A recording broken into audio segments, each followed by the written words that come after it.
Howdy peeps, and welcome to yet another part of the SU76 build series. I've really lost count now of which one this is. I think it might be 8, maybe 9. We'll soon find out when we come to upload it. Obviously I'm well ahead on recording as I am compared to the uploading.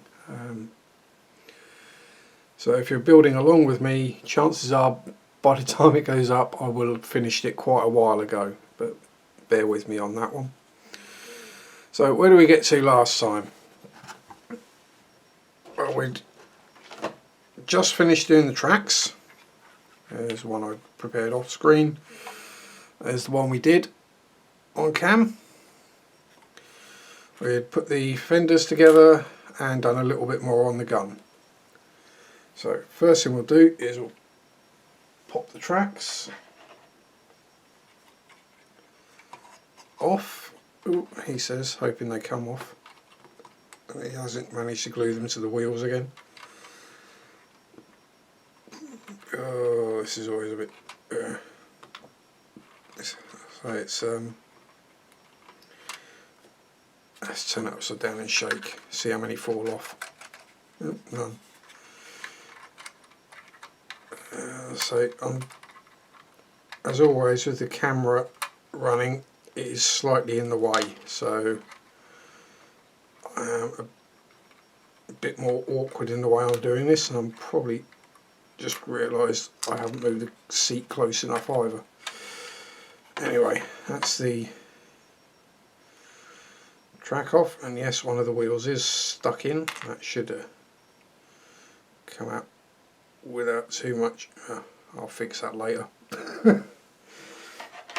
So we'll pop the wheels, tracks, sprockets and the gun back in the box for now, as we won't be needing those, and probably that fender too. So instrucciones, what we got next? Well, the next part would have been that, but we've already done that. Now we've put those together, so we're on to fixing the right side fender, the exhaust and some of the Pioneer tools. So before we chop the bits off, we'll see if we can get the fender stuck on. And as usual, we do have some fairly obvious mounting points, which is always a good thing. Whether the fender fits into them is another matter, but there we go. Just a case of getting it in the right position, and it all seems to line up really rather nicely. Oh yeah, the light might go a bit funny because I keep if I bend that out of the way slightly, so I'm not keep sticking my head actually under the light.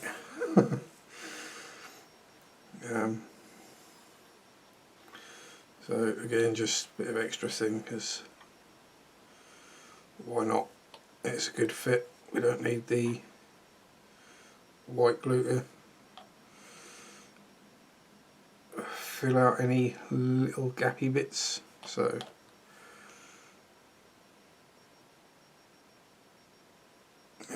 do we run a little? Yeah, we'll run a little across the top as well. Not a huge amount, just a bit. Oh, phone going off. Right, so while that sets, there's a gap there, so it's not going to glue. We'll pop that to one side and chop off and clean up the rest of these parts. Put in the glue where I won't knock it over. Because the last thing we want to do is spill the tech live on camera. And it probably wouldn't be the first time someone's done it, and it wouldn't be the last, but I'd rather not do it. Because even me, without having a sense of smell, it gives me a headache when I do it. We all do it. Right, so choppy parts, C12.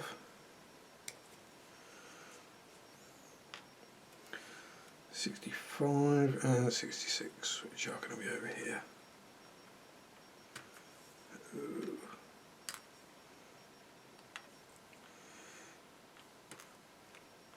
So I mean, I'm covering quite a lot in this series of how I build things and etc. So if there's anything you'd like to see, maybe a video how I do. Again, I don't ever consider myself to be a font of all knowledge and being correct all the time. I just do things the way I do them. But yeah, if there's anything that you'd like to see, let me know. I've been thinking about doing a video of little tips and tricks, little things that are easily done that don't necessarily warrant an entire video on their own. And if there's any of those little tips or tricks you'd like to see, let me know and I'll add them to the list of things I'll put in there. Now, I shall pop that one away. We'll use the old one still, I think. I treated myself, well, I say treated myself, I broke out a new one of these, but these are very tiny sprue gates, and a fresh, shiny, new-ish one would probably take off way too much plastic, so we'll be gentle and delicate with it.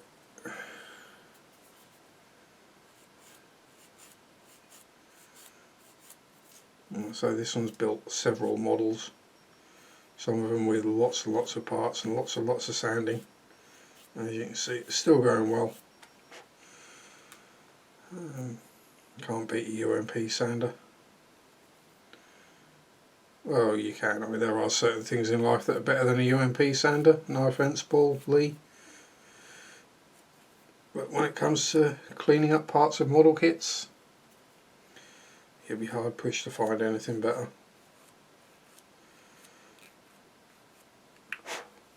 Now, I'm not saying I've tried every single kind of sander on the market. I've tried most.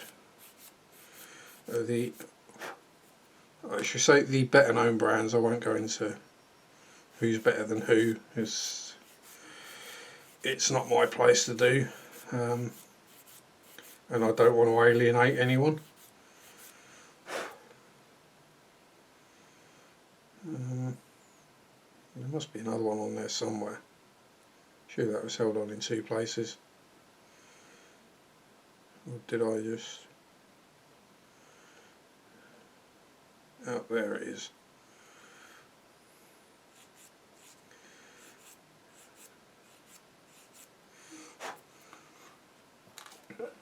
So each to their own, and everyone uses what works for them. So if I say this is what I use, it's because it's what works for me. I may not have tried an alternative, because if I find a tool or a product that does exactly what I want it to, I tend to stick with it.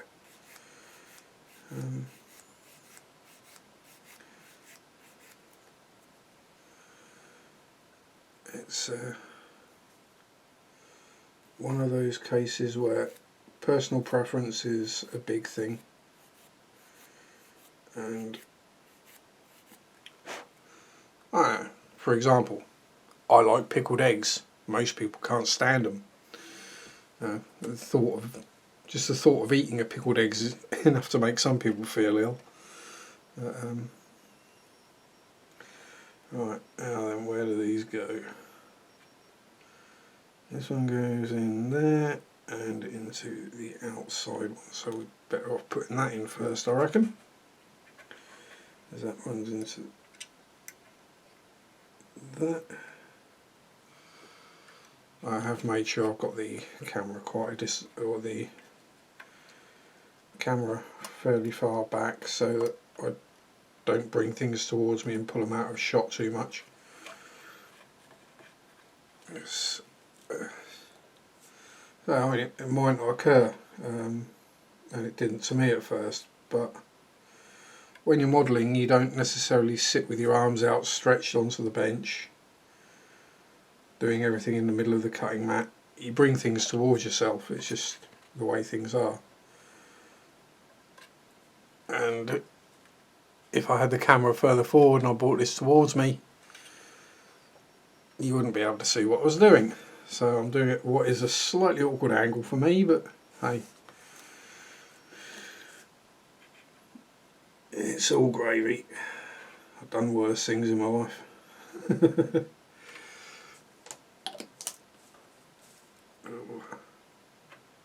Again, these bits I should probably be putting on with a pair of tweezers so my hands aren't just completely in the way. In you get. There we go, that's the exhaust on anyway. And that goes over there.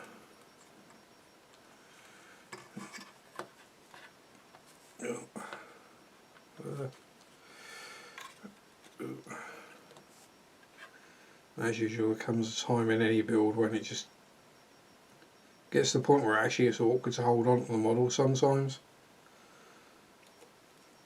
This one's not too bad, but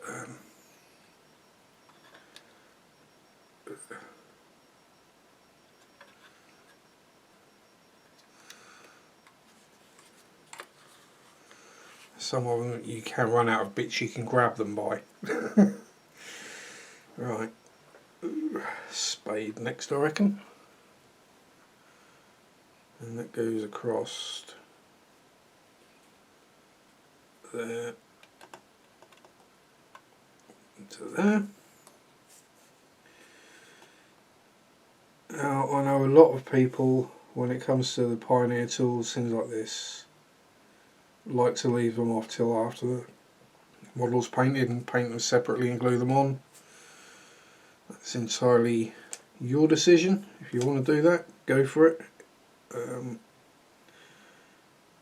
I'm usually fairly steady with my hands and able to paint them with a brush afterwards.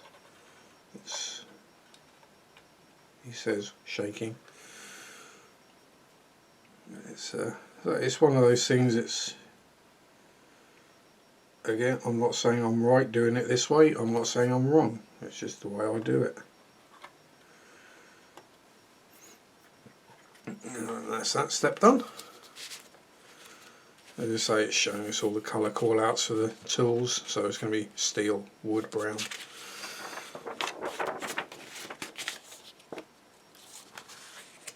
And a few more bits to go on this side.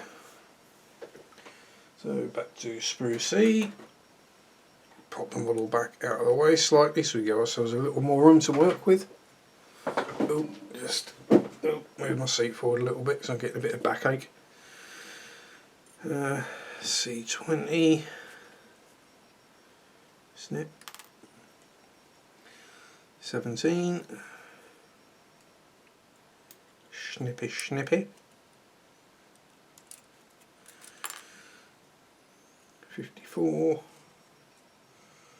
Always a fun bit trying to find things on the sprues.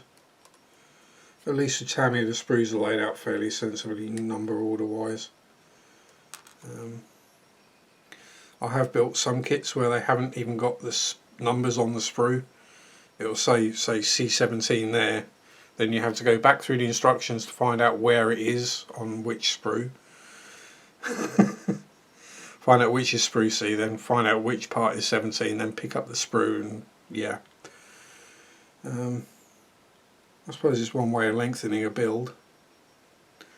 We want 34.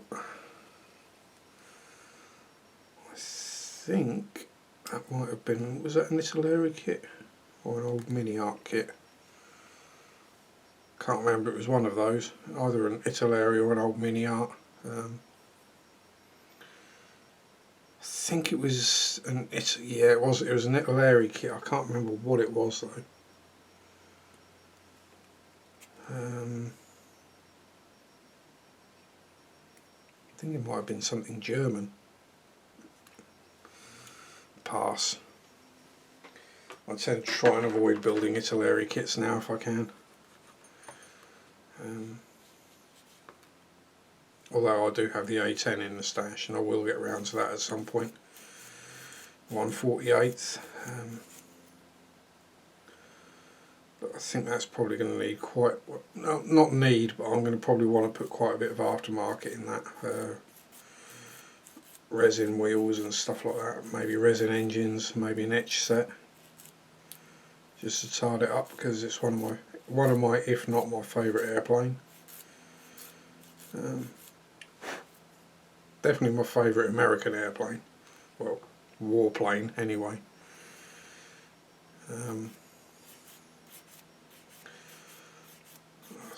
Other than that, it's got to be flankers. You can't go wrong with a flanker. He just looks so menacing, just sat there.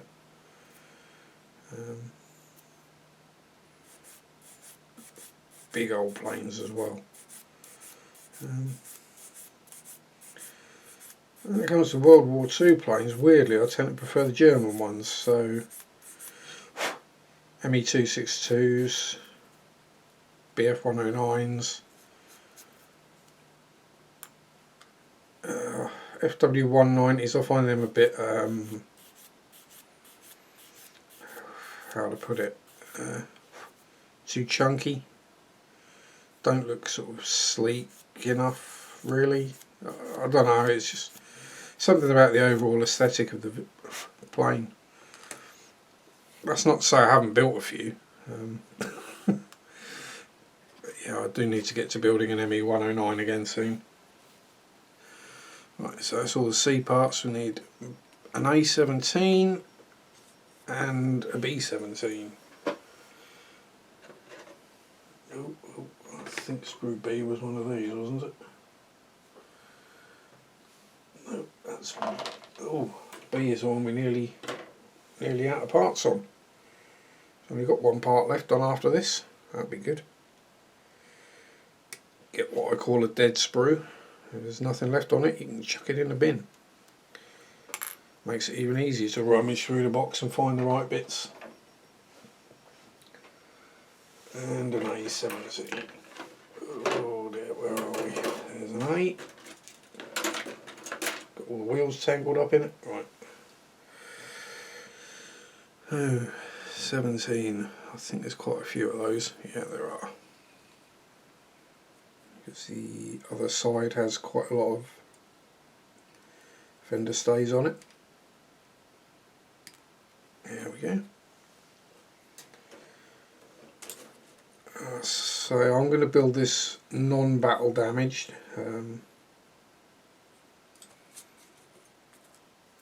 But if you wanted to damage it up, you could easily ding up the fenders with either clippers, craft knife, drill a few holes in them, whatever you want to do really. And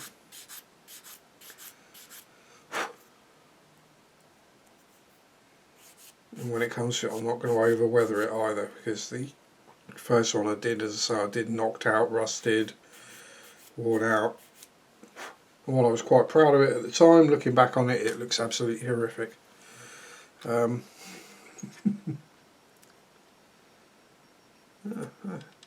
a bonus. We even get a decent mounting point for that result.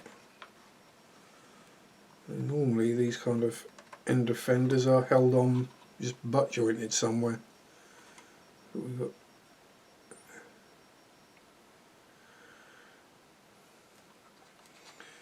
decent part support, so it won't be knocked off too easily. Let's put it that way. A bit of extra glue along there just to be sure. Now the long sticky thing, which I'm guessing is a pry bar of some description, probably used when you're repairing the tracks, something like that, rather than just to be a big long stick.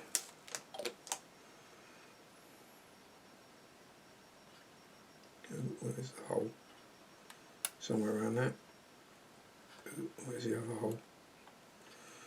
There we go. And then spare track links.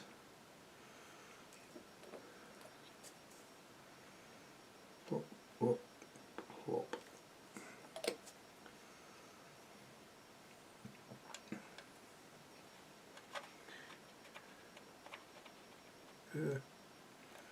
Where's the olds? Come here. Where are you? There. Gotcha. Or as Chaz and Dave would have said, gotcha.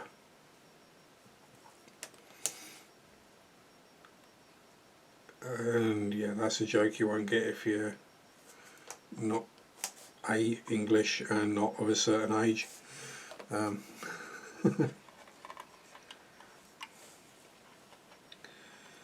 It's probably not one you'd want him explaining either. So I'll just go to say Chaz and Dave were I don't know if they're still going, they might well be, sort of semi-comedy musical duo. Mostly known for songs like Rabbit and Gotcha.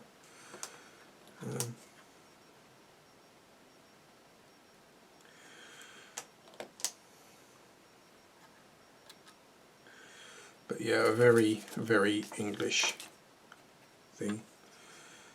And I know the English sense of humour doesn't always translate very well to different languages or cultures, because it can be very dry and very sarcastic, as well as just being plain mickey taking, which some people seem to struggle with. It's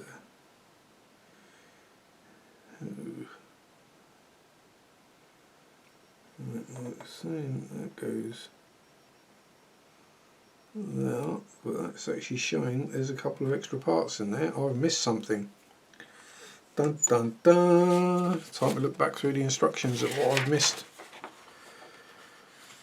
Already on there. There we go. C63 and C64. You see, I make boo-boos just like everyone else. And these are going to be tiny little bits. There we go.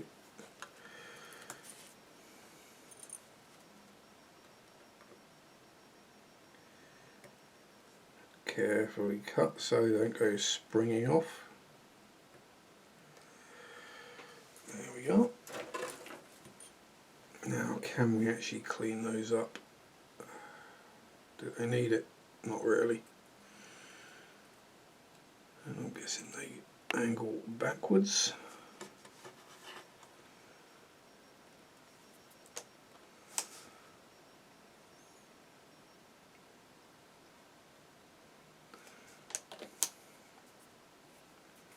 I've got some glue on my finger there somehow, so just wipe that off.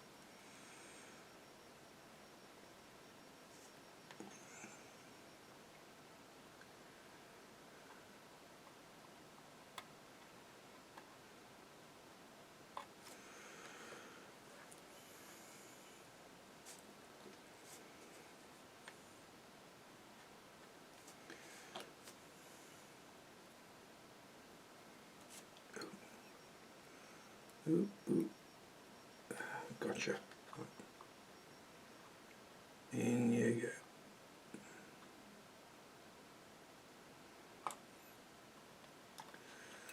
go. Pop it down, job done. Now this goes in between them.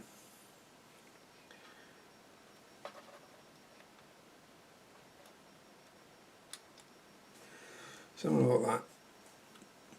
So dab, dab,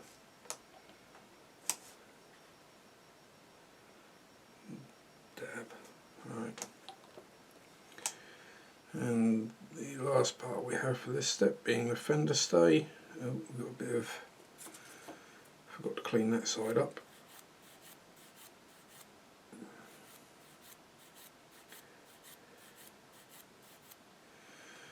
There we go.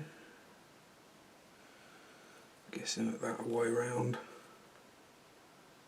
Just in there, and there.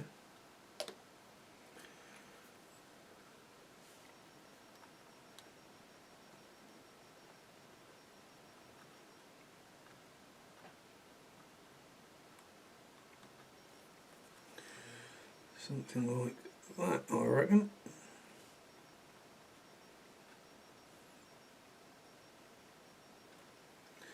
There we go. Quick look at the time.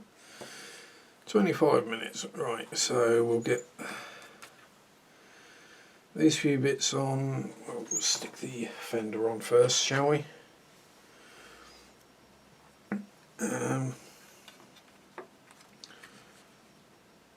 And see where we have mounting points there and there.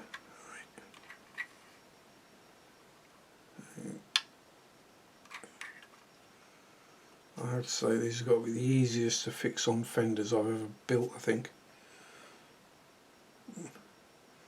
Go in their mounting points and sit horizontally and don't sag or fall off when you let go of them.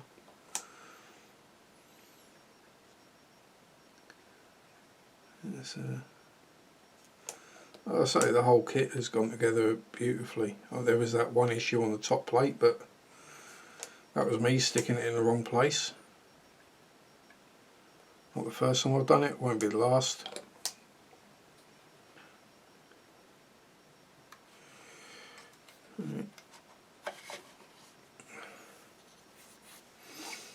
So we've got 3 more parts from the C sprue, and then we're on to the A sprue, right, which is all the rest of the fender supports and the tow rope, tow chain, tow cable, sorry. I knew it was somewhere there. It's because there's a piece of string in the kit, I was thinking tow rope.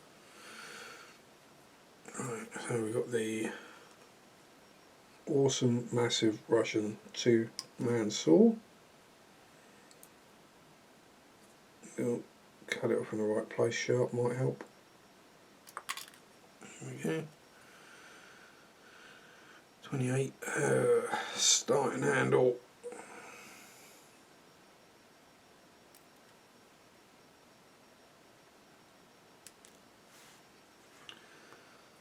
And 15 or whatever the heck that is.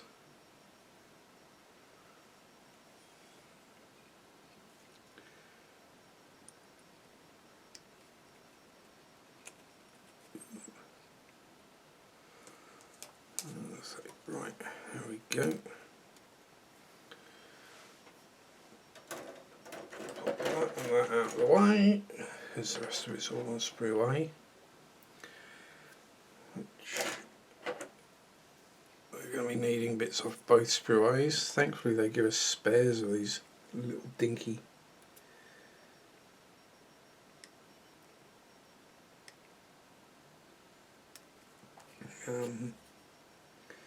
tow rope attachment, tow cable, sorry, attachment points.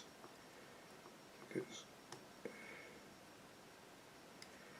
it's always annoying when you get a very small part and they give you exactly how many you need,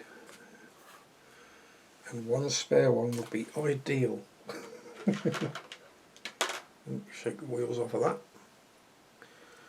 So what do we need? We need 1, 2, 3, 4, 5 of those, so we need another 2. Chop the ejector pads off first.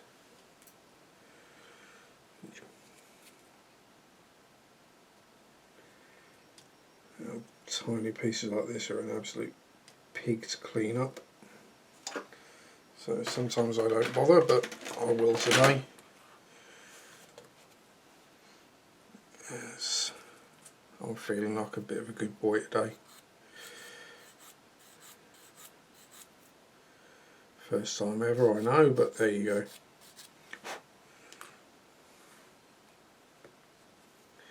Don't believe what they say, I'm not always good. Not always nice. I try to be, but yeah. We've all had a good day ruined just by other people, so it happens.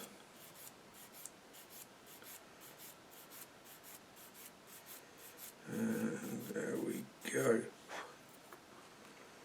Just this.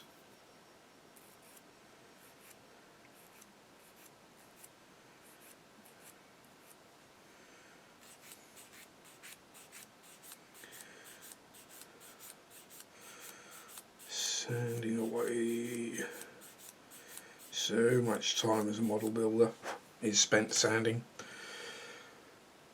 Okay, so this goes on that way and glues onto there. Right, so just pop a little glue in there, aim it up. I think we might have dropped that. Yep, dropped it in place first time. Oh, get my head in the light again. I do apologise for that. We'll get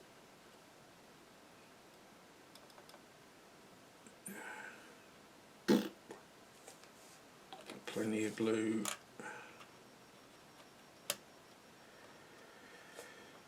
And a starting handle. Which way does it go? That way. Right. Just making sure I've got these things on the right way around. Checking the instructions quickly.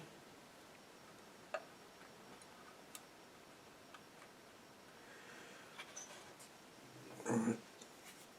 Now, do these need cleaning up? Not really. They will need putting in with a pair of tweezers though. I'll do the glue 2 at a time. So pick up, manipulate it to the way around we want to hold it, and pop it in.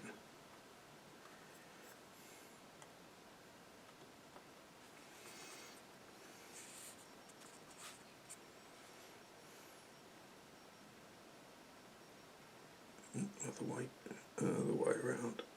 It's got it.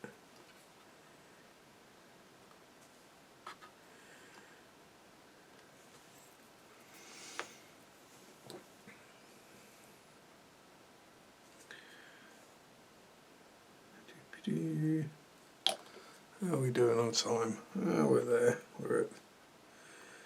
Get these 3 in, and I shall call it for today. Well, for this video anyway. I may film another section in a bit. You shall see how I feel.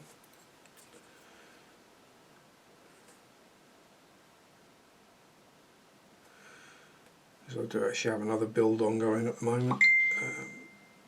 I finished off, I don't know if you saw the Rat Demon or Vermin Lord I was working on, but I finished that off, and I started off the attack on Big Bertha, which is German World War I heavy artillery. So maybe German, but it's got a big gun, and that's generally what I like.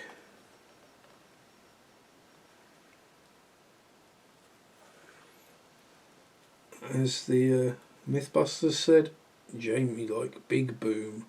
Yeah.